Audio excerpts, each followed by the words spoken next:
Buenas noches a todos. Les queremos agradecer la puntualidad a los que están presentes y sobre todo la presencia. Esperamos que esta patología que es bastante frecuente y poco conocida, con la plática que les va a dar el doctor Ru, yo creo que va a ser una excelente presentación, debido a que el doctor, pues como tal vez para los que no lo conocen, es miembro del staff de médicos del Hospital Herrera y Erandi en el área de neurocirugía.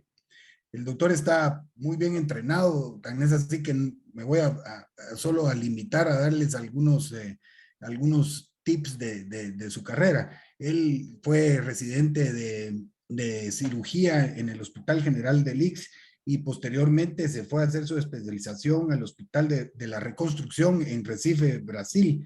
Hizo un fellowship de cirugía de la base del cráneo en Hannover, Alemania, y es miembro de la asociación que se conoce por sus siglas como AOSPIN, ¿verdad? Que es miembro de la Asociación de Cirugía de Columna Vertebral del hospital donde yo estudié, solo que él estuvo en Porto Alegre y yo estuve en Sao Paulo, que es el Hospital de la Santa Casa de Misericordia.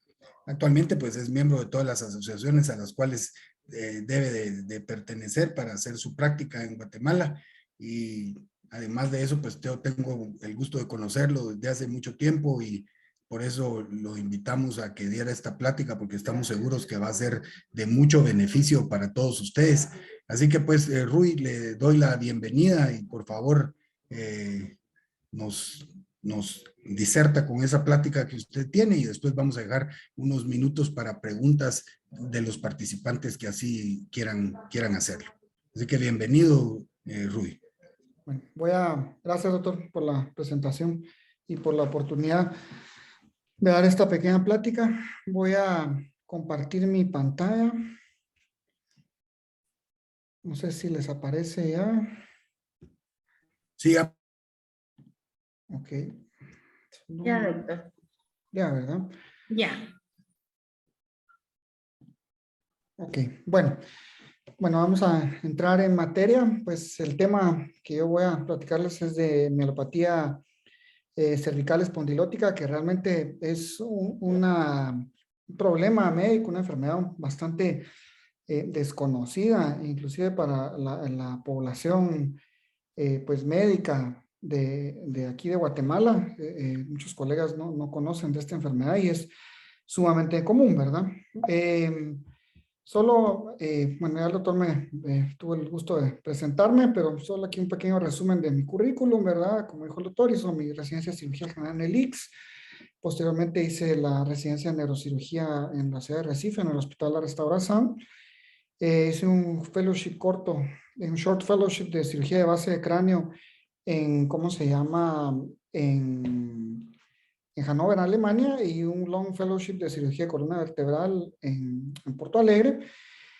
Y pues soy miembro de varias asociaciones médicas, tanto la Asociación Guatemalteca de Cirugía Neurológica como la de la Asociación de Asociaciones Internacionales de Neurocirugía y de Cirugía de Columna. Bueno,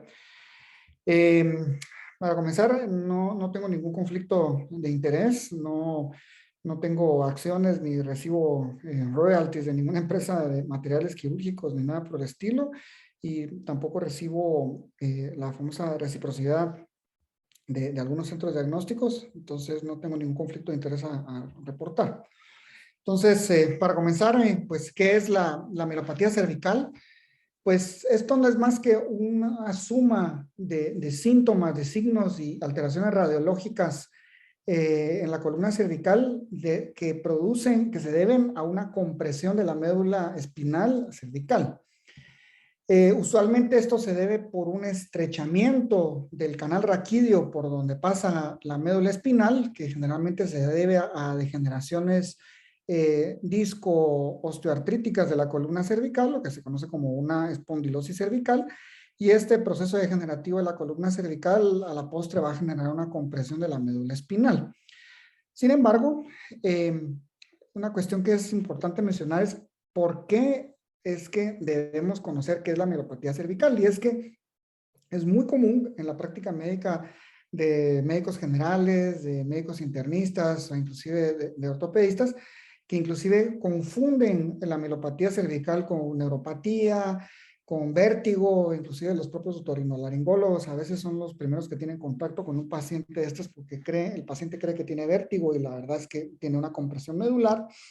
Puede simular un síndrome de Parkinson, puede confundirse con una esclerosis lateral amiotrófica, inclusive llega al punto que hay personas que hasta le dicen a los pacientes o colegas que dicen que les dicen que es el proceso natural de envejecimiento y que no hay nada que hacer, pero este es un problema muy importante, ¿va?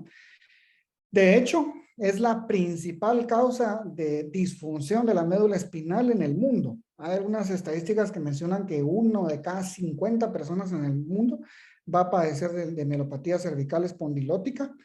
Y solo para ustedes que vean algunas estadísticas, ¿verdad? Se considera que hasta 90% de los casos el diagnóstico es tardío. Se han hecho algunos estudios epidemiológicos que muestran que 70% de los individuos de más de 65 años van a tener alguna alteración radiológica osteodiscodegenerativa en la columna cervical, y de ese porcentaje que ya tienen alteraciones degenerativas en la columna cervical, el 25% va a desarrollar un cuadro clínico de una compresión medular. Solo en los Estados Unidos se calcula que se diagnostican 41 casos por millón de habitantes al año. O sea, esto realmente es un problema de salud pública subdiagnosticado en el mundo, ¿verdad? Tanto así que se sabe que es un problema subdiagnosticado, que hubo un volumen especial el mes pasado del Global Spine Journal, que fue precisamente de mielopatía cervical, y en este artículo que era de cómo mejorar el conocimiento de esta enfermedad dentro de dentro de la población en general y la población médica inclusive, porque cada vez más esto se forma un problema de salud pública, ¿verdad? Porque genera mucha discapacidad en adultos mayores, y son pacientes que van deteriorando paulatinamente muchas veces. Y un problema que tenemos también es que esto no es una enfermedad que se enseña en las escuelas de medicina, no es un tema de estudio en las clases de cualquier estudiante de medicina. De hecho, se han hecho algunos estudios epidemiológicos también que muestran que en pacientes que tienen fractura de fémur, hasta el 18% de los pacientes con fractura de fémur tienen una mielopatía cervical espondilótica, y la causa de la fractura de fémur fue precisamente porque perdieron el equilibrio y cayeron. Entonces, esto es sumamente subdiagnosticado. Tanto así que es más probable que un adulto mayor que tenga algún tipo de tetraparesia espástica tiene más probabilidades de tener una mielopatía cervical espondilótica que esclerosis múltiple, y la esclerosis múltiple es una enfermedad que es hasta muy conocida entre la población en general, y hasta le tienen temor a esta enfermedad, y es mucho más frecuente la mielopatía, ¿verdad? Solo para que ustedes se den cuenta del problema, ¿verdad? Esto fue un estudio que hicieron de la prevalencia, para ver la prevalencia de compresiones medulares en pacientes asintomáticos que no tienen ningún signo neurológico, ningún signo de una compresión medular. Esto fue una revisión sistemática que evaluó más de 1,400 trabajos en la literatura, y evaluaron de que en el rango de edad entre los pacientes entre los 44 y los 66 años, hasta un 24% pueden tener una compresión medular. Estoy hablando de personas que no tienen ninguna sintomatología neurológica, hasta 24% puede tener una compresión medular. Y de ese porcentaje que tiene una compresión medular, el 10% realmente va a progresar a una mielopatía clínica en un periodo muy variable, que puede variar desde 2 años hasta 12 años. Y de acuerdo a esta revisión sistemática que hubo, la prevalencia en la población normal de la mielopatía cervical espondilótica puede ser hasta 2,3% en la población, ¿verdad? Entonces, solo para ejemplificar, muchas veces el diagnóstico tardío y la falta de conocimiento de esta enfermedad, les quiero mostrar este caso. Este es un caso real que yo tuve. Esta es una paciente de 68 años, femenina, que ya llegó a la clínica en silla de ruedas, y tenía una historia de 4 meses de deterioro progresivo de la marcha. Cada vez fue empeorando, empeorando, ya no podía vestirse, no lograba ni siquiera abotonarse la blusa, no lograba llevarse los cubiertos a la boca para comer. Había ido con un médico internista que le dijo que era una neuropatía y le había dejado gabapentina, somacina, núcleo CMP, con lo que obviamente la paciente nunca mejoró su sintomatología, sino que al contrario fue empeorando. Buscó otra opinión, fue con un ortopedista que le dijo que tenía artritis reumatoide, inclusive llegó al punto de prescribirle metotrexate a la paciente, pero la paciente pues no mejoraba. Entonces alguien le recomendó buscar a un neurocirujano y llegó conmigo a la clínica. Al examinarla, pues clínicamente ya tenía una hiperreflexia global, todos los reflejos estaban sumamente exaltados en las extremidades superiores e inferiores, no lograba caminar, tenía una marcha de base ancha que no lograba sostenerse en pie, si no tenía apoyo, no lograba caminar, mucho menos caminar de puntillas o marcha pues con los talones. Un examen neurológico sumamente florido, tenía el test de Hoffman-Tromer positivo. Esta es una forma clínica en la que uno sostiene con la mano izquierda la mano del paciente y con la mano derecha, como muestra la imagen, uno da unos pequeños toques en el pulpejo del dedo medio o el dedo índice del paciente y lo que va a generar esto es una contracción como que la paciente cerrara la mano, ¿va? Este es un reflejo patológico y es patognomónico de una compresión medular, ¿va? Entonces esta paciente tenía un cuadro neurológico bien florido. Se le solicitó una resonancia magnética de columna y pues, por sorpresa, tenía esta compresión medular importantísima, que inclusive ya tenía signos mielopáticos, tenía signos de alteración de señal de la médula espinal aquí a nivel de C4, C5, ¿verdad? Pero esto, después voy a mostrar cuál fue la solución de este caso, pero para que ustedes miren de que esta paciente pasó meses dando vueltas hasta llegar al diagnóstico, ¿verdad? Entonces, ¿cómo es la fisiopatología de la mielopatía cervical espondilótica? Pues todo comienza con una degeneración discal que va a progresar a una degeneración facetaria. Otra causa que puede generar el problema también son pacientes que ya tienen un estrechamiento o una estenosis congénita del canal cervical. Existe un porcentaje de la población que el canal raquídeo en la columna cervical es estrecho ya congénitamente y existe otra condición que esto es un poquito más frecuente en países asiáticos que en nuestras latitudes, pero ya hemos visto algunos casos de osificación del ligamento longitudinal posterior que también puede contribuir al desarrollo de la mielopatía cervical. Entonces, la fisiopatología realmente es multifactorial. Tenemos los factores estáticos que yo mencionaba, ¿verdad? La degeneración discal que va a generar protrusiones. Estas protrusiones y el colapso discal va a generar un abombamiento también del ligamento amarillo posterior que también va a contribuir con la compresión. Va a haber una hipertrofia facetaria. Puede haber también una hipertrofia del ligamento longitudinal posterior y entonces todos estos factores estáticos van a contribuir a la compresión medular a nivel de la columna cervical. Pero también tenemos factores dinámicos. Se han hecho estudios, como podemos ver acá, en una resonancia magnética dinámica o funcional, que podemos ver que el paciente hace una flexión del cuello y podemos ver cómo la médula espinal queda como comprimida contra el cuerpo vertebral de C5 y C6. Entonces, hay también factores dinámicos. Estos ya han hecho estudios, no es algo que nos lo estemos inventando, han hecho estudios cadavéricos inclusive que han mostrado que en pacientes que tienen un canal estrecho, tienen cierta espondilosis cervical, pues van a tener un aumento de la compresión medular principalmente en extensión más que en flexión, precisamente por todos estos factores dinámicos y estas alteraciones a nivel del conducto raquídeo que van a contribuir con la compresión medular, ¿verdad? De hecho, han hecho estudios que en aquellos pacientes que tienen un canal estrecho congénito o tienen algún tipo de estrechamiento del canal raquídeo, si este conducto tiene un diámetro menor a 13 milímetros, son pacientes que van a tener una movilidad segmentaria un poco mayor entre el disco de C3 y C4 y entre C6 y C7, y esto podría contribuir con un factor dinámico en la compresión medular en este tipo de pacientes. Entonces, como mencionaba, son múltiples factores, es multifactorial y aparte de lo que había mencionado, los factores estáticos, los factores dinámicos, también están los factores biomoleculares que van a influir en el cuadro mielopático del paciente, ¿verdad? Esta compresión que se da a nivel de la médula espinal cervical, esto va a generar una lesión isquémica, una reducción del flujo sanguíneo local microvascular de la médula espinal. Esto también va a alterar el retorno, el drenaje venoso de la médula espinal. Esto puede generar una ruptura de la barrera hematomédula espinal, así como está la barrera hematoencefálica, también existe una barrera hematomédula espinal.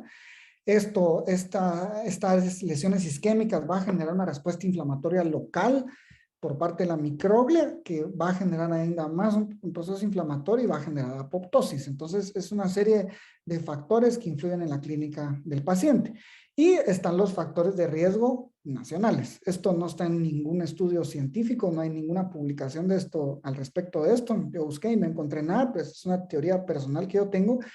Lo vi cuando estuve en el ICS, que realmente cuando uno indagaba a pacientes que tenían una mielopatía cervical espondilótica muy severa, uno indagaba, mire, usted nunca cargó bultos en la cabeza, no cargó cuestiones con mecapal, y era muy común que respondieran que sí. Entonces, yo creo que esto definitivamente influye en el desarrollo de la degeneración discal y facetal en estos pacientes, ya que pues el cuello, la columna cervical solo está diseñada antropológicamente para sostener la cabeza, no está diseñada para sostener una carga mayor. Entonces, definitivamente, esto influye en la incidencia de esta enfermedad aquí en Guatemala. Pues, ¿cómo es el cuadro clínico? El cuadro clínico clásico es de un paciente que va a tener desequilibrio, alteraciones de la marcha, generalmente una marcha de base alargada, base ancha, va a tener una disminución progresiva de sus habilidades manuales y muchas veces va a tener también alteraciones esfinterianas que puede ir desde retención hasta incontinencia, ¿verdad? Esta imagen la puse de propósito. Esta imagen, para los neurólogos que están conectados, sabrán que esta es una imagen clásica de un paciente de Parkinson. Sin embargo, el paciente con mielopatía cervical espondilótica puede simular un paciente de Parkinson, y cuando vemos a un paciente entrar al consultorio que tiene una marcha ancha, lenta, que tiende a inclinarse hacia adelante y tiene inestabilidad a la marcha, sí tenemos que considerar siempre la posibilidad de una mielopatía cervical. Sin embargo, no todos los pacientes van a tener el cuadro clásico, ¿verdad? Muchas veces el cuadro puede ser un poquito más insidioso, el paciente puede llegar solo con un poco de dolor cervical, que puede ir de leve a moderado, puede quejarse que tiene una disminución de los rangos de movimientos cervicales y que ha venido deteriorando paulatinamente un poco cuando uno indaga y les hace la pregunta, mire, no le cuesta escribir, no le cuesta llenar un cheque, o no sé si usted hace manualidades, le cuesta ahora hacer más las manualidades, puede ser que el paciente responda que sí, tiene un poquito de más dificultad con esas tareas manuales, ¿verdad? Inclusive puede mencionar que tiene dificultad en tareas simples como textear, mandar un mensaje de texto con el celular, escribir a computadora, o que a veces suelta objetos, que no tiene fuerza en la mano, que antes lograba abrir un frasco de aceitunas y ahora no logra, o que tiene dificultad para cocinar, ¿verdad? Son situaciones que si uno indaga un poco, el paciente probablemente le va a decir que sí está sucediendo, ¿va? Y pues en la evaluación clínica, lo primero que uno tiene que evaluar es cómo está caminando el paciente, si es una marcha de base ancha, si es una marcha equilibrada, si el paciente logra caminar de puntillas, cómo está la marcha talonante. Muy importante evaluar el equilibrio. Se le pide al paciente que extienda los brazos hacia adelante, que cierre los ojos. Inmediatamente el paciente va a perder el feedback de la propiocepción al cerrar los ojos y va a perder el equilibrio inmediatamente y va a tener una tendencia a caer, y esto se debe por la compresión medular y la compresión de los cordones posteriores. Muy importante evaluar la fuerza en estos pacientes. Generalmente van a tener una pérdida de masa muscular, principalmente en las manos, es la famosa mano mielopática, que va a tener una atrofia tenar, una atrofia de los músculos interóseos y los músculos intrínsecos de la mano, y esto es clásico de ver pacientes que tienen una compresión crónica. Y usualmente los pacientes que tienen una compresión medular van a estar hiperreflécticos. Todos los reflejos, tanto los miembros superiores como los miembros inferiores, van a estar exaltados, van a estar hiperactivos, principalmente los miembros superiores, y va a haber la presencia de los reflejos patológicos que mencionaba, como el reflejo de Hoffman y Trömer, que esto es, llamémosles el Babinski de los miembros superiores, ¿verdad? Que esto es un hallazgo clásico de pacientes con compresión medular, igual que Babinski. Sin embargo, no siempre el hecho de que esté presente este reflejo obligatoriamente va a significar que tiene una compresión medular. De hecho, la especificidad y la sensibilidad del reflejo de Hoffman para mielopatía cervical en algunos estudios que han hecho es menor al 60%. Sin embargo, si tenemos un paciente que tiene un reflejo de Hoffman y de Trömer, estamos obligados a investigar si el paciente no tiene mielopatía cervical espondilótica. Y el fenómeno del Hermite, que esto es también no en todos los pacientes sucede, pero en algunos sí puede estar presente, que cuando se le pide al paciente que incline la cabeza hacia adelante, pues va a sentir una sensación de una descarga eléctrica en los miembros superiores que baja desde el cuello hacia los brazos, y esto se va a deber por la compresión de los cordones posteriores de la médula espinal, sea por una hipertrofia facetaria o por una hipertrofia del ligamento amarillo a nivel del conducto raquídeo, ¿verdad? Existen varias clasificaciones para evaluar clínicamente a los pacientes con mielopatía cervical espondilótica, y pues esta es de las más utilizadas, la clasificación de Nuric. Esta es una clasificación antigua, pero es muy fácil. El grado 5 es un paciente que ya está postrado en una silla de ruedas, que ya no logra hacer absolutamente nada. Y el grado 0 es un paciente que tiene signos de compresión medular radiológicamente, pero únicamente va a tener algún cuadro de radiculopatía, pero no tiene un daño espinal como tal. Esta es una de las clasificaciones más utilizadas, inclusive en estudios científicos. Esta es otra clasificación muy utilizada, de las más utilizadas, de hecho, es la clasificación de la Asociación Ortopédica Japonesa, o la clasificación de Joa modificada. Modificada porque originalmente los japoneses, para evaluar la capacidad motora de las extremidades superiores, en esta parte de aquí arriba no menciona la utilidad de palillos, la utilización de palillos chinos, ¿verdad? No de cubiertos, ¿verdad? Entonces tuvo que ser modificada esta clasificación para las poblaciones occidentales, ¿verdad? Pero básicamente esta escala lo que mide es la función motora, la función sensitiva, la función vesical, y un score de 17 es una persona normal, y cuanto menor sea la puntuación en esta escala, peor va a ser el estado neurológico del paciente, pero es muy útil para evaluar qué tan afectado está el paciente preoperatoriamente y cómo está después en el posoperatorio, para ver qué tanto mejoró. Es una escala objetiva, por así decirlo. En cuanto a la historia natural de la mielopatía cervical, pues es muy variable. Hay pacientes a veces que tienen una compresión radiológica evidente en la resonancia, pero no tienen clínica, y hay pacientes que comienzan a deteriorar progresivamente, que es la mayoría de los casos, ¿verdad? La mayoría de los pacientes tienen un deterioro progresivo. Hay pacientes que deterioran más rápido que otros, pero la tendencia natural es ir empeorando. Tanto así que un estudio clásico que fue publicado en 1956 por Robinson mostró que 5% deteriora rápidamente, 20% tiene un deterioro más lento y progresivo, y el 75% tiene una progresión que es un poquito más escalonada, pero no es tan rápida, ¿verdad? Y de esto ha habido mucha literatura, solo por mencionar algunos estudios que son mencionados mucho en la literatura para que mencione la historia natural de la enfermedad, pero esto se ha estudiado mucho y realmente tiende a haber una progresión paulatina, ¿verdad? De hecho, hay este estudio, por ejemplo, que quería evaluar cómo el papel del manejo no quirúrgico en pacientes con mielopatía cervical espondilótica. Querían ver qué sucedía con los pacientes que simplemente los observaron. Vieron que hasta entre un 20 y un 60% de los pacientes deterioraba en un periodo de más o menos entre 3 a 6 años, un punto en la escala de Joa que mencionaba antes. Pero realmente no lograron determinar cuáles son las variables que determinan qué pacientes van a tener un deterioro más abrupto y qué pacientes van a tener un deterioro más rápido. Unos tienen, como mencioné, una progresión más lenta, y otros tienen una progresión más rápida, y hasta el momento realmente no se conoce cuál es el factor determinante de esa variabilidad. Sin embargo, los autores de este trabajo, que es un trabajo que tiene bastantes referencias en la literatura, la recomendación final es de que pacientes que tengan síntomas moderados deben ser intervenidos quirúrgicamente antes de esperar a que el paciente continúe deteriorando. Sin embargo, sí se han logrado determinar algunos factores de riesgo que podrían determinar qué pacientes tienen más chances de deteriorar.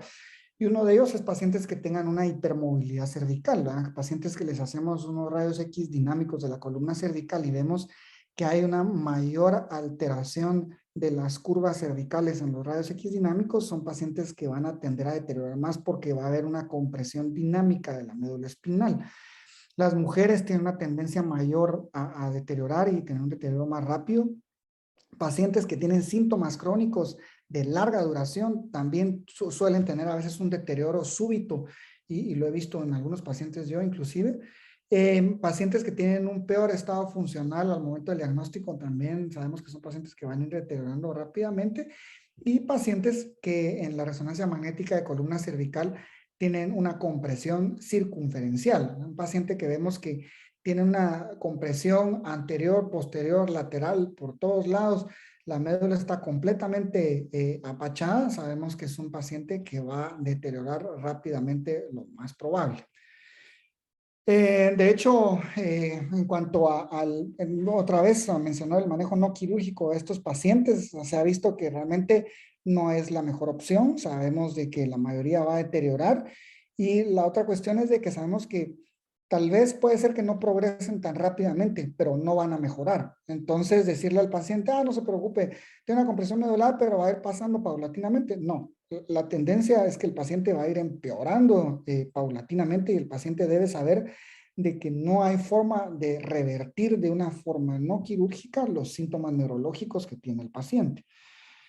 Entonces, viene aquí la pregunta, ¿cómo vamos a manejar a los pacientes que tienen mielopatía cervical espondilótica sabiendo que hay una diversidad tan amplia del cuadro clínico de estos pacientes, ¿verdad? Porque hay pacientes que pueden tener una compresión severísima y no tienen clínica, y a veces hay pacientes que no tienen una compresión que uno diría no es tan severa, pero están sumamente mielopáticos, ¿verdad? Entonces, este trabajo, fueron unas guías que fueron publicadas en el 2017 en el Global Spine Journal, que de hecho son las últimas guías que se han publicado respecto al manejo de pacientes con mielopatía cervical espondilótica. Hicieron un cierto algoritmo en cuanto a la toma de decisiones en estos pacientes. Y pues básicamente dividieron a los pacientes en 5 grupos. Pacientes que tienen mielopatía severa, pacientes que tienen una mielopatía moderada, pacientes que tienen una mielopatía leve, pacientes que no tienen mielopatía, pero tienen una evidencia radiológica de compresión medular, pero no tienen ninguna sintomatología radicular, o sea, no tienen dolor en los brazos ni dolor neuropático, y pacientes que no son mielopáticos, que sí tienen evidencia de compresión medular radiológicamente y que tienen algún estudio de neuroconducción, sería unos potenciales evocados motores y sensitivos o una electromiografía que muestre que hay señales de radiculopatía o de compresión, tanto de raíces cervicales como medular, ¿verdad? Entonces, ¿qué recomiendan las guías actualmente? Pacientes que tengan una mielopatía severa o moderada, se recomienda ofrecerles como primera opción la cirugía y hacer una descompresión medular. Son pacientes que sabemos que van a deteriorar, que entre peor estén neurológicamente, clínicamente, mayor va a ser su tiempo de recuperación en cuanto a mejorar esta mielopatía, y puede ser que esa recuperación no sea total. Entonces la recomendación es hacer una descompresión medular lo antes posible. Ya en pacientes con mielopatía leve existen varias opciones. Se les puede ofrecer o cirugía como la primera opción, o darles tratamiento médico en base a un programa de rehabilitación bien establecido, un seguimiento estricto de estos pacientes, reevaluaciones cada mes o cada 3 meses, y explicarles y darles un buen plan educacional de que si comienza a tener un deterioro clínico, no esperar a que empeore más, sino ofrecerle la cirugía como la primera opción. Ya en pacientes que no tienen mielopatía, pero tienen una compresión medular radiológica, pero no tienen ninguna clínica ni radicular ni medular, realmente no existe ninguna recomendación en la literatura de ofrecer una cirugía profiláctica. No existe ningún trabajo científico que muestre que vayamos a mejorar el pronóstico de estos pacientes si se le hace una cirugía profiláctica. Sin embargo, se recomienda darle seguimiento y aconsejamiento en cuanto a los signos de progresión y el riesgo de lesión medular. Y es aquí donde entra un poquito la controversia, porque sabemos que pacientes que tienen una compresión medular muy severa, si tienen un accidente de tránsito, si tienen una caída, si van caminando en la acera y se resbalan porque acaba de llover y tienen un sentón, son pacientes que van a desarrollar el famoso síndrome del cordón central, y son pacientes que van a estar van a generarse prácticamente un trauma raquimedular, una lesión medular, y en estos casos sí la cirugía de urgencia es la mejor opción, pero entonces sí hay un poquito de contradicción en la literatura en este grupo de pacientes, ¿verdad? Y por ejemplo, este es un caso que acabo de ver recientemente en la clínica. Esta es una señora de 83 años, sumamente activa. La señora camina 5 kilómetros diarios, hace ejercicio en el gimnasio, vive en un edificio, dice que hace 20-30 minutos de pesitas con los brazos, no tiene signos mielopáticos, no tiene dolor cervical, no tiene radiculopatía, no tiene ninguna enfermedad crónica, y de hecho ella llegó a la clínica realmente por dolor lumbar, pero cuando le examiné noté que tenía hiperreflexia y que tenía Hoffman positivo. Pero ¿qué sucedió con esta paciente? Cuando le pedí ¿qué pasó acá?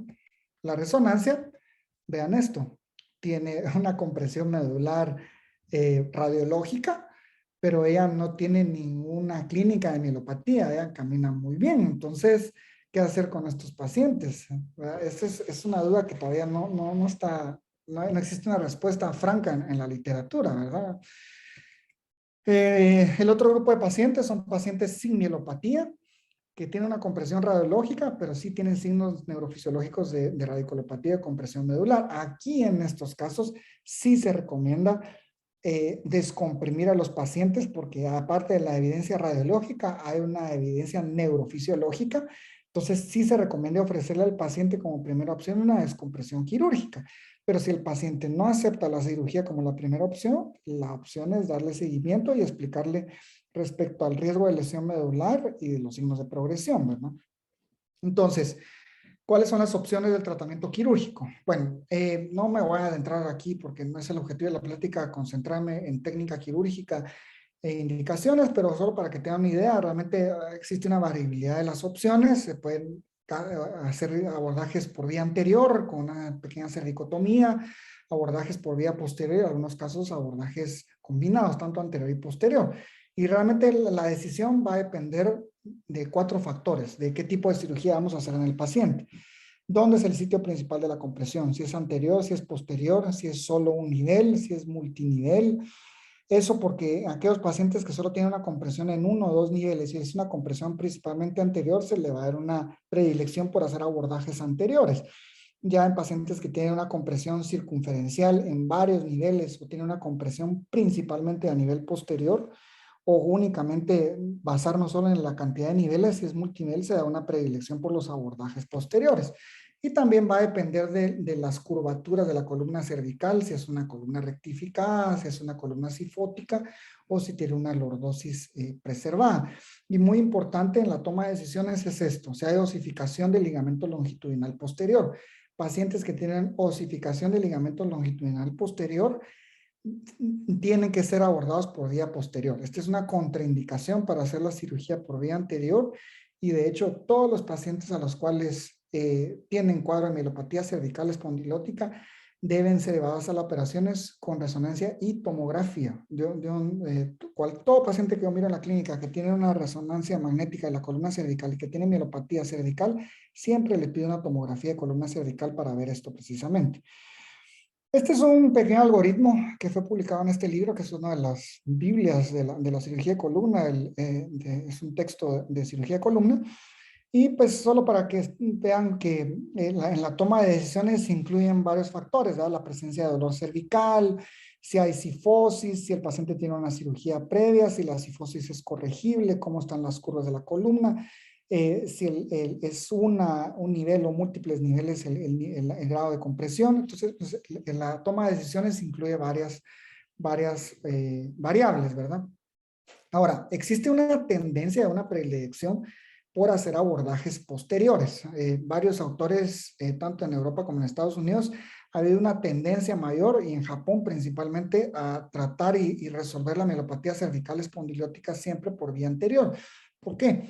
Porque los abordajes posteriores nos permiten hacer descompresiones más amplias y se pueden abordar varios niveles por una incisión única. Podemos corregir deformidades.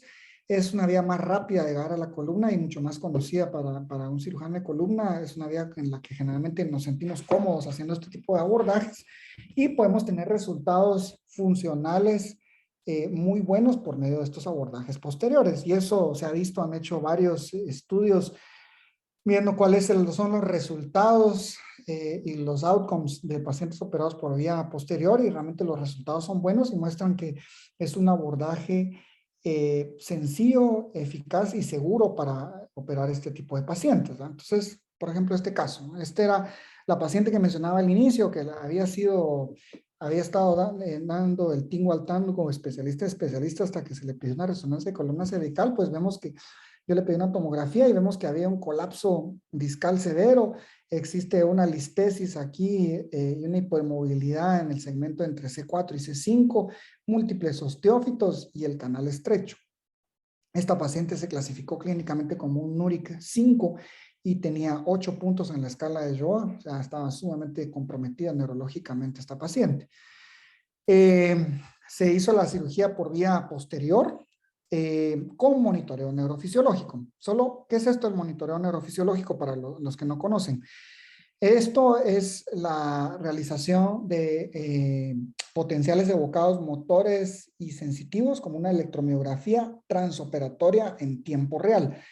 Este es uno de los procedimientos, una de las patologías en las cuales este tipo de ayuda transquirúrgica, ¿verdad? El monitoreo neurofisiológico es una de las indicaciones fundamentales. O sea, no se puede operar y no se debe operar un paciente con mielopatía cervical espondilótica sin monitoreo. El riesgo de una lesión medular durante la cirugía es muy alto, no tanto por las manitas del cirujano, sino que por la posición en la que colocamos la cabeza del paciente, ya que como es un abordaje por vía posterior, debemos fijar la cabeza a este dispositivo que se llama cabezal de Mayfield, y puede ser que no coloquemos la cabeza en una buena posición y que son cirugías que tardan 3 o 4 horas, y si no colocamos la cabeza bien, puede ser que sin querer hagamos una compresión medular mayor y que el paciente salga neurológicamente peor después de la cirugía. De hecho, siempre nos pasa cuando operamos este tipo de pacientes que colocamos al paciente en decúbito prono y generalmente la neurofisióloga muchas veces nos dice, no, esa posición está mal, cambien la posición de la cabeza, no tengo potenciales en esa posición, y entonces uno va modificando la posición de la cabeza hasta que la neurofisióloga le diga a uno, ahí está bien, ahí tiene buen potencial motor y sensitivo, o al menos logro ver una chispita, como diría ella. Entonces, esto es fundamental, ¿verdad? Entonces, se hace el abordaje por vía posterior. Usualmente, esta es una de las técnicas, ¿verdad? Hacer una instrumentación, que es colocar unos tornillos de masa lateral en las facetas articulares cervicales. Y aquí podemos ver la descompresión que se hizo en esta paciente. Aquí ya descomprimimos una parte, y aquí donde está apuntando aquí la punta del aspirador, podemos ver la hipertrofia del ligamento amarillo que tenía esta paciente. Y este es ya el resultado final luego de la laminectomía de la instrumentación. Podemos ver los tornillos adecuadamente posicionados. Este es un video de las primeras 24 horas después de la cirugía. Esta era una paciente que no, estaba en silla de ruedas, que no podía hacer nada, y 24 horas después de la cirugía la señora estaba caminando con andador. O sea, los resultados pueden ser muy buenos. Son pacientes, y eso se les dice a los pacientes, en las primeras 24 horas usted va a sentir una mejoría significativa y va a ir progresando paulatinamente. Generalmente la mejoría máxima es a los 6 meses después de la cirugía, pero ya desde las primeras horas, días, el paciente ya siente una mejoría. Esta paciente tuvo a casa el segundo día posoperatorio, no requirió ingreso a cuidado de unidad de cuidado crítico, y pues tuvo una recuperación funcional satisfactoria. Y esta es la resonancia control que se le hizo 6 meses después de haber realizado la cirugía, y vemos como hay una adecuada descompresión medular. Este es otro caso. Esta es una paciente femenina de 63 años. Esta era una señora que era cocinera, la ama de llaves de una familia importante de la ciudad, tanto así que la persona la empleadora de esta señora solo comía la comida de ella, y ella comenzó a notar que había ido perdiendo paulatinamente su capacidad para cocinar, tenía dificultad para cortar verduras, etcétera, y no le estaba siendo posible trabajar, y tenía mucha dificultad para movilizarse. Y pues vemos aquí la resonancia que ella tenía una compresión medular severísima, un canal estrecho en varios niveles, con una hipermovilidad y una inestabilidad segmentaria entre C3, C4 y C5, y con una pérdida de la lordosis importante. Nuevamente se le hizo la tomografía de columna cervical. Vemos también aquí la hipermovilidad segmentaria que había a este nivel, el colapso discal y el proceso degenerativo severo a nivel discal, y una compresión circunferencial en los cortes axiales de la resonancia. Vemos aquí cómo está totalmente apachada la médula espinal cervical. Igual, esta paciente fue operada en el Herrera Irandi, se hizo un abordaje por vía posterior. Aquí vemos lo que les mencionaba, la posición de la cabeza fija en el cabezal de Mayfield, que eso nos permite poder manipular la columna cervical de una forma segura, el monitoreo neurofisiológico con los potenciales evocados motores y sensitivos transoperatorios todo el tiempo durante la cirugía.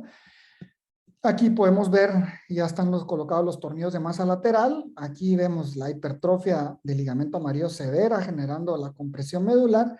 Y este es el aspecto final luego de la descompresión. Vemos la médula espinal totalmente descomprimida con sus tornillos de masa lateral, ¿verdad?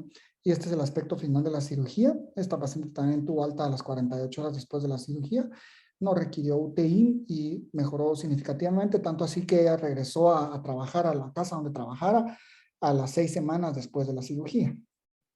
Otro caso, solo para que ustedes miren la diversidad clínica de estos pacientes. Este ya es un paciente masculino, este era un paciente mecánico de 75 años, ya llegó a la clínica en silla de ruedas, era incapaz de caminar y venía teniendo una progresión paulatina de sus síntomas, más o menos tenía 6 meses de síntomas. Había ido con un médico internista que inclusive le había dicho que tenía esclerosis múltiple y le había iniciado tratamiento con esteroide, no sé, basado en qué hizo ese colega, porque le dijo que tenía esclerosis múltiple, pero el paciente vio que no mejoraba, entonces decidió buscar otra opción y le recomendó ir con un neurocirujano y llegó conmigo. Clínicamente tenía una hiperreflexia global, no lograba caminar, una ataxia sensitiva severísima, Romberg positivo, los reflejos patológicos que les mencioné a Hoffman y Tromer presentes, y si tenía un dolor, este paciente tenía también dolor cervical irradiado hacia los hombros, ¿verdad? Clínicamente tenía un URIC grado 5 también, y él tenía 6 puntos en la escala de Joel, estaba todavía más comprometido que los otros pacientes. Al realizar la resonancia, vemos que él también tenía una compresión medular multinivel, tanto por unas hernias discales crónicas, como por hipertrofia del ligamento amarillo e hipertrofia facetaria. De hecho, ya había cambios de señal y alteraciones de señal de la médula espinal aquí, señales de una mielopatía de larga duración, ¿va? Entonces tenía realmente 4 puntos de compresión este paciente en la médula cervical, y este tenía una señal radiológica clásica que por la compresión circunferencial, este es el llamado signo de la cobra o signo de la serpiente, que con un poquito de imaginación, esto pareciera como que estuviéramos viendo la cabeza de una serpiente, los ojitos aquí de la serpiente, y esto es la hiperintensidad medular, que son signos mielopáticos, ¿verdad? De un paciente con mielopatía cervical. Se hizo un abordaje por vía posterior aquí, también vemos al paciente posicionado en decúbito prono. La movilización para colocar a los pacientes en esta posición sí requiere de al menos 4 o 5 personas. Movilizar al paciente para colocarlo en esta posición, fijar la cabeza al cabezal de Mayfield, tener el monitoreo neurofisiológico. Aquí podemos ver todos los cables y de los electrodos del monitoreo neurofisiológico. Y pues se hizo aquí podemos ver el grado de la descompresión cervical posterior, aquí podemos ver la médula totalmente libre ya descomprimida, y los rayos X posoperatorios con los tornillos adecuadamente posicionados en las facetas, en las masas laterales cervicales. Este es un video que yo le tomé al paciente 2 semanas después de la cirugía, cuando llegó a la clínica para que le quitara puntos, perdón, las grapas. Y pues el paciente que estaba en silla de ruedas 2 semanas después de la cirugía estaba ya caminando con mayor soltura. Todavía vemos que todavía tiene un poco de desequilibrio, pero al menos ya es capaz de caminar solo, sin ayuda. Y este es un paciente que había llegado a la clínica totalmente en silla de ruedas. Ya había pasado de un URIC 5 a un URIC 2, y de 6 puntos en la escala de Joa pasó a 13 puntos, ¿verdad? Entonces, uy, ¿qué pasó aquí? Bueno, no sé, faltaba una diapositiva, no sé qué pasó, creo que abrí el archivo. Bueno, pero los mensajes finales que quiero para finalizar es de que, esto era ya lo último, no sé por qué faltó la última diapositiva, pero los mensajes finales es de que esta es una patología que, si se diagnostica en buen momento, el paciente puede mejorar significativamente. Es un problema de salud pública que sí requiere mayor atención, y que realmente se eduque más inclusive a la población médica, a los médicos generales que conozcan de esta patología.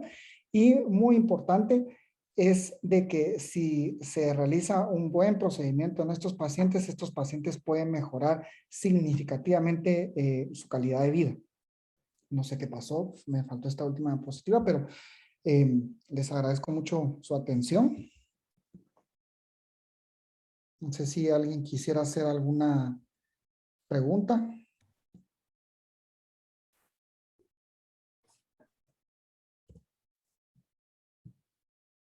Gracias, Rui, por su excelente presentación. Y las preguntas las pueden hacer abriendo su micrófono, ¿verdad? Para poderlas hacer a viva voz o si quieren hacer algún comentario, por favor, solamente levantan la mano.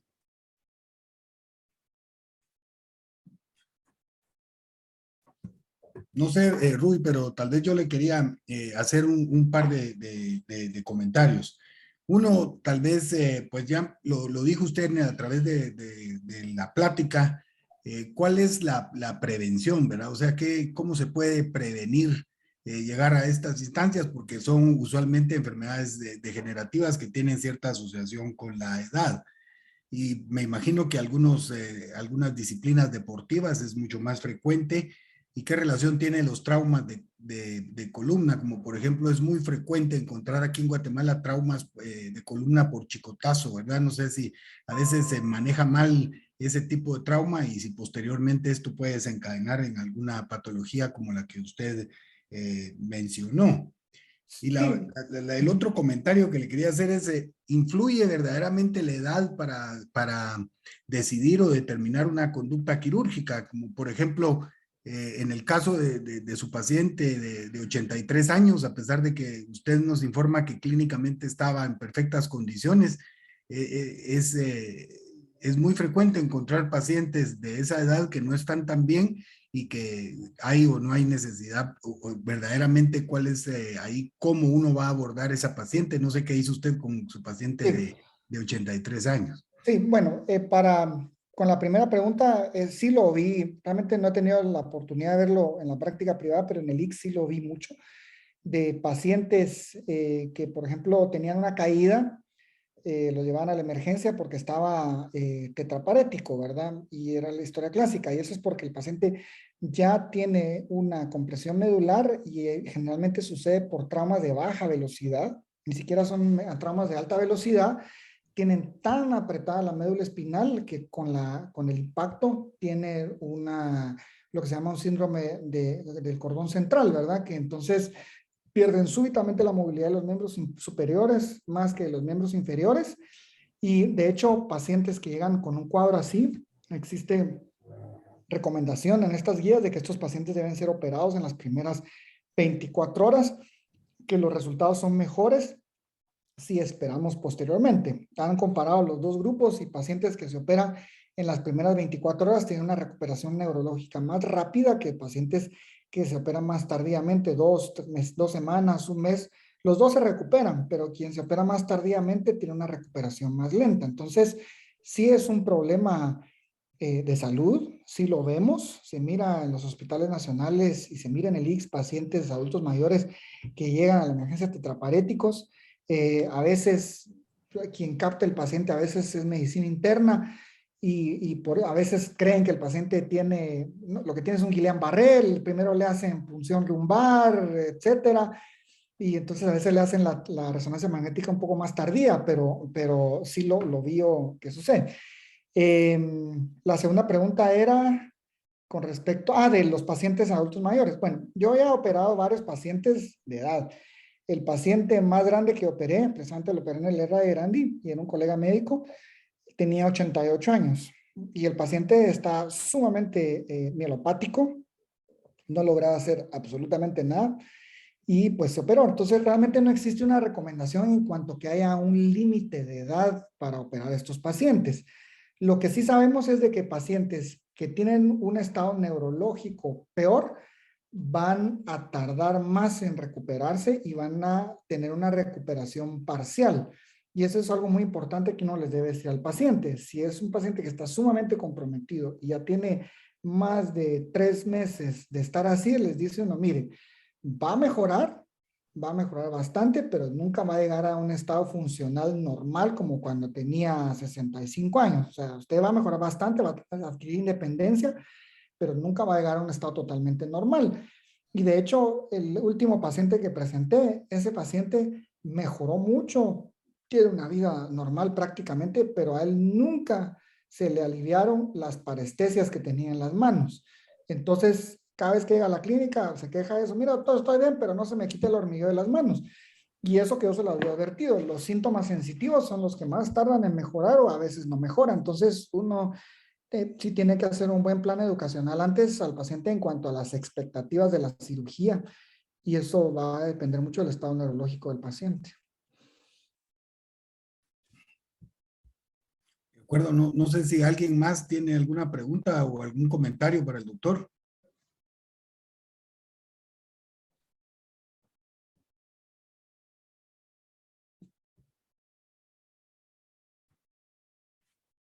Bueno, creo que no vamos a tener más preguntas, ¿verdad? Y tal vez, Perdón, uno, doctor.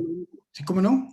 Gracias. Yo soy traumatólogo, Kéfer, a las órdenes. Sí, doctor, ahí Yo tengo una pregunta Ok. para el doctor Gile. Primero, excelente su presentación, doctor, de nivel de conferencia internacional. Buenísima.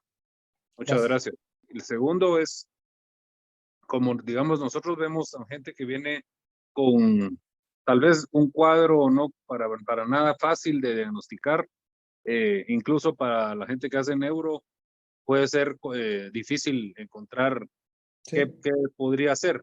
Mi pregunta concreta es, si tenemos un paciente que viene con debilidad de miembros inferiores y queremos que ustedes lo vean, que el workup de estudios que nos sugiere hacer, yo entiendo que es una resonancia sin medios de contraste, una tomografía, no sé si con reconstrucción 3D o no, y el set de rayos X, si nos pudiera estandarizar cómo se los referimos para ganar tiempo, por favor. Yo creo que tiene más utilidad la resonancia y la tomografía. Los rayos X a veces yo se los pido, es lo último que les pido, solo para tener una idea de qué tanta hipermovilidad tiene, pero creo que el workup de base es tomografía, resonancia magnética y tomografía. Sí, sí es sumamente útil, inclusive para planificación quirúrgica, ver cómo están las masas laterales de esos pacientes y ver la calidad ósea, ¿verdad? Entonces, si ustedes identifican un paciente que tienen la sospecha que el paciente pueda tener una mielopatía cervical, y si el paciente tiene condiciones económicas, pediría ambas cosas, la resonancia y la tomografía. Ahora, si es un paciente que no tiene seguro, que pues tiene ciertas limitaciones, yo creo que con la resonancia es suficiente, ¿verdad? Ya hacer otras cosas como una electromiografía, pues tal vez nos va a dar una noción o unos potenciales evocados del grado de compromiso neurofisiológico, pero en un paciente que ya tiene un cuadro clínico establecido, realmente la electromiografía no va a cambiar la conducta, ¿verdad? Eso es más para aquellos casos de que se les hizo una resonancia por X o Y circunstancia, no tiene clínica de mielopatía, pero tiene una evidencia radiológica de compresión y queremos saber si el paciente tiene signos neurofisiológicos de compresión medular, entonces se le piden estos estudios complementarios, ¿verdad? Muchas gracias, doctor. Muy amable. Gracias, doctor Keffer. No sé Tal si vez, alguien más. Rui, una de las cosas que es muy importante como complemento de lo que estaba preguntando el doctor Keffer, no se nos debe de olvidar el examen completo y la historia adecuada del paciente, porque muchas veces creo que la mayoría de errores diagnósticos están en función de que el paciente no se examina adecuadamente. Por ejemplo, el conocimiento de los signos como el que usted mencionó, el signo de Hoffman, ya que es la variante prácticamente del signo de Babinski en los miembros superiores. Estos son elementos muy importantes y fáciles de obtener siempre y cuando uno logre aprender cómo es que se hace esa buena de evaluación, ¿verdad? Ver las sensibilidades, la sensibilidad vibratoria, todo lo que le pueda a uno indicar que hay un compromiso importante medular y eso le va a ayudar a uno para tomar la determinación de cuáles son los exámenes que uno debe de solicitar para ayudar al paciente, ¿verdad? O sea, el examen, la historia continúa siendo un pilar fundamental para estos diagnósticos. Sí, de hecho, hay muchas campañas de concientización. Ustedes ven que hay concientización del cáncer de mama, del cáncer de próstata, de la leucemia y todo, y realmente no hay se ha insistido en que haya campañas de concientización de la mielopatía cervical. Sí, han hecho, pues, de cuántos invierte en el mundo para concientizar, por ejemplo, sobre la esclerosis múltiple y cuántos invierte en mielopatía, y hay una diferencia impresionante, y hay más casos de mielopatía cervical espondilótica en el mundo que de esclerosis múltiple, ¿verdad? Entonces, esto tiene que hacerse, creo que los que nos dedicamos a esto, a hacer un trabajo importante de concientización, inclusive entre los médicos, ¿verdad? Porque como mencionaba, esto no lo aprende uno en la Facultad de Medicina. Yo vine a conocer la mielopatía cervical hasta que hice un electivo en neurocirugía cuando estaba en la residencia de cirugía general, ¿verdad? Pero desconocía esto, ¿verdad? Es así la situación, ¿verdad? Aquí hay una pregunta que hicieron en el chat. ¿Existe algún tratamiento previo antes de llegar a la cirugía que brinde alivio al paciente? Pues lo que mencionaba es de que realmente no existe ningún medicamento que vaya a revertir la compresión medular o los signos mielopáticos porque es una compresión mecánica. Entonces no hay forma farmacológica de revertir la hipertrofia facetaria o la hipertrofia del ligamento amarillo o las hernias cervicales crónicas que pueden surgir. Entonces realmente no hay un tratamiento médico. Lo que se puede utilizar y a algunos pacientes les funciona cuando están así indecisos, podemos utilizar medicamentos como la pregabalina o la gabapentina, que tal vez lo que le va a ayudar al paciente es que tenga, si tiene dolor radicular, que disminuya un poco el dolor neuropático de los miembros superiores y disminuya un poco los síntomas sensitivos. Pero que esto vaya a retrasar la progresión de la enfermedad o revertir la compresión mecánica de la médula espinal, no. Realmente no hay un tratamiento médico, solo expectante, ¿verdad? Doctor, buenas noches. Le saluda el doctor Coronado. No sé si me escuchan. Sí, lo escuchamos. Sí, lo escuchamos. Gracias, doctor. Lo felicito. Excelente plática. Una pregunta. Si existe algún grado de osteoporosis en un paciente que tiene estos problemas, ¿todavía se podría realizar ese tipo de aplicación de tornillos? Muchas gracias. Felicitaciones. Sí, porque lo que pretendemos realmente es descomprimir la médula. Lo que hemos hecho en algunos casos es pacientes que, por ejemplo, vemos que tienen una deformidad fija, o sea, que en los rayos X dinámicos no tienen flexión, extensión y tienen poca movilidad cervical, se puede hacer únicamente una laminectomía, pero a sabiendas de que un 30% de los pacientes que solo se les hace una laminectomía van a progresar a hacer una deformidad cifótica y tal vez va a haber necesidad en algún momento de reoperarlos y corregir la deformidad. Entonces, yo tengo un umbral bajo para colocar tornillos, inclusive en pacientes con osteoporosis, haciéndolo con técnica minuciosa, se logra colocar los tornillos en pacientes con osteoporosis, pero sí sucede en algunos casos que a veces por querer colocar un tornillo se nos puede fracturar la faceta, la masa lateral, y a veces uno tiene que colocar tornillos alternados, ¿verdad? En tándem, pero no es una contraindicación la osteoporosis para hacer este tipo de cirugías, ¿verdad? Porque lo que es más, o sea, si esperamos a que el paciente lo mandamos con el endocrinólogo para tratar la osteoporosis y iniciarle ácido solendrónico o teriparatide, va a mejorar la densidad ósea en un periodo de más o menos 3 a 6 meses. Durante ese periodo el paciente puede progresar de la mielopatía. Entonces es preferible tratar antes la mielopatía que la osteoporosis.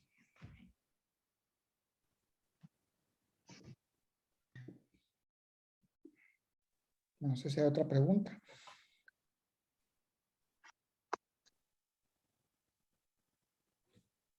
Bueno, creo que no hay más preguntas. Bueno, Ruiz. Muchas gracias por la invitación, doctor Posadas. Muchas gracias a usted por su excelente plática, como dijeron los colegas. Les agradecemos mucho a todos los participantes y los invitamos a que estén pendientes porque cada mes vamos a tratar de hacer presentaciones con temas interesantes de actualización, tanto en neurología como neurocirugía, que casi no se hacía. Y entonces vamos a preparar ya para el siguiente mes la otra presentación. Así que le agradezco mucho, Rui, la intervención y el tiempo y la excelente plática y muchas gracias a todos.